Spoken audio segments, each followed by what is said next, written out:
Hello, people. It's Awakened Sheeple. Today's November 14th, and I was working away and pondering and talking to the Lord, basically. And in one of my dreams, I'm sitting in a classroom. There's other people there. We're all at like these old school desks. And in front of each one of us, there's a broken puzzle. It's all I can say, like it's a puzzle. They're all broken pieces. They're all different colors.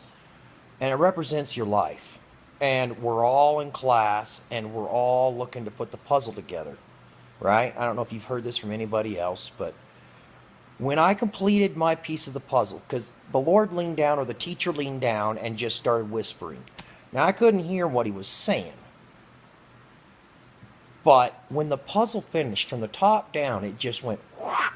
There was no glue involved, and it was just finished, and all the cracks were gone. It was better than new. Faith is the glue that keeps the puzzle together. So that's a key for somebody, because there were like the Lord was really happy when I finally understood this. That's all I'll say. On a funny note, I've got court date coming up, and my brother, God bless him, he's so funny. He comes up to me today, and he's all, Clint, I know you got court date and everything. He goes, you got to do something for me. I'm like, what's that? And he goes, whatever happens, don't tell him about the voice in your head. Oh my goodness. I'm like, no, I don't think that, well, I don't know if it'll come up or not. My wife was pretty mean, angry, and her lawyer, I guess, my lawyer wouldn't say a bad word about her except that she was not pleasant to speak with. So she might use anything and everything against me. And the funny thing is she's a closet Christian herself. She just doesn't talk about it with people.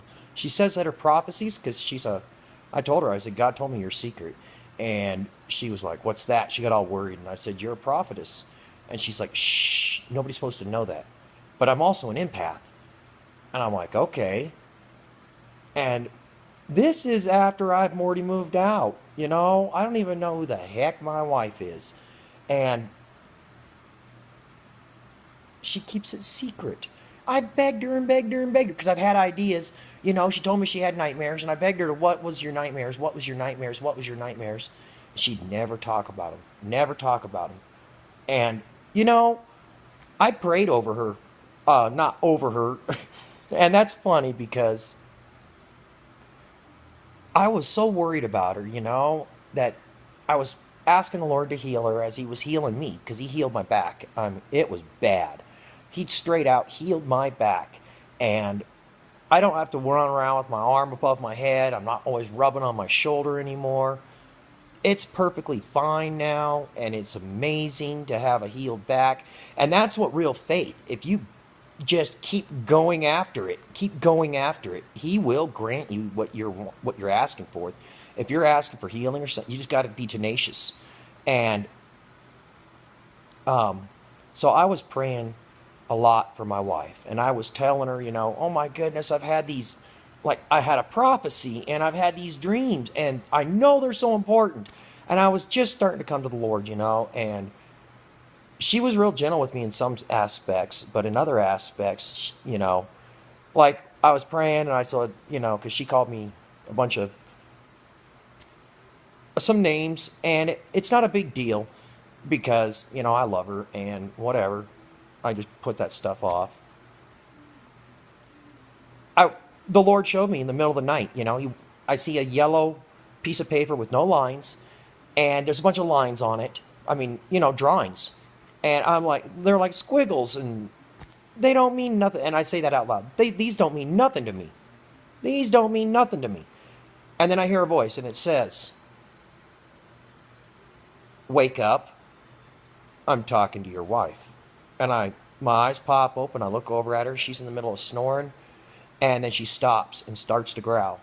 And the hair on my arm stood up, and I almost wanted to scramble out of bed, but I was, you know, I just sat there and watched her because I didn't want to interrupt whatever it was that was going on. And in the morning, I was so excited, you know.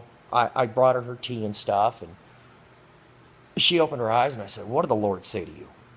I have to know. What did he say? And she's looking at me like I'm absolutely nuts. And she didn't remember anything. So, you know, I went back downstairs, and, you know, I'm doing my work, and I'm talking to the Lord, and I'm begging him, please talk to my wife. She just doesn't believe me. And, well, I go back to bed that night, and this time there's no yellow piece of paper with the lines on it, the drawings. There's just the words, "Wake up, I'm talking to your wife." And I look back, and it's the same scenario. She's snoring, she stops.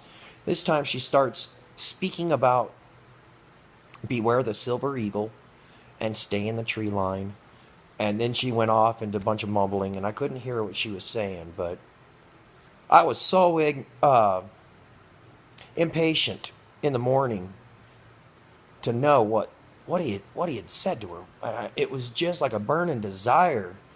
And when she opened, I was right there, man. And here's your tea, baby. And what did he say to you? And she said, "You ignorant Bible thumper, you better quit praying over me." Then I was shocked. So, I mean, I didn't pray for her to have any more dreams or the Lord to talk to her after that like that. But faith is the glue that holds the puzzle together. And if you're tenacious, he will start talking.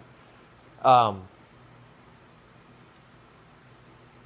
it's just purely amazing. I'm going to keep this video short, but that's two separate incidences where the Lord was right there in the room with me, and he was talking to my wife, and then the next thing I know, she hates my guts. Like, you can't explain it, except that this transformation I've gone through has been amazing, because while she holds hate in her heart, I keep trying to tell her, man, let that stuff go. Let that stuff go. And,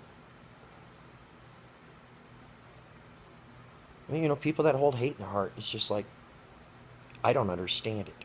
I just don't understand it. Why would you want to stay angry like that?